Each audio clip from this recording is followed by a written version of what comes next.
Hello guys and welcome to How to Socials. In this video I'm going to show you how to see your old Instagram bios. So let's start. First open the Instagram app.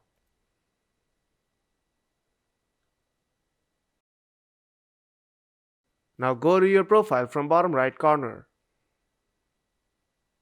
Now tap on three bars on top right corner. And go to settings. Now tap on security.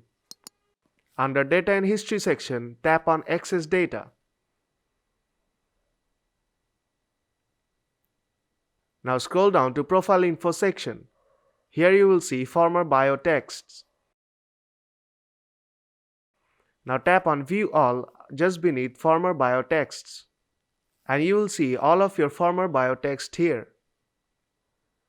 Now let's change our bio again.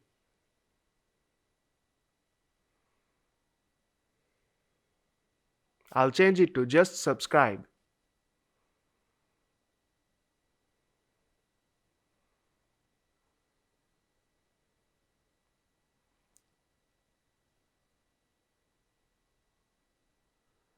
And here you can see it is updated.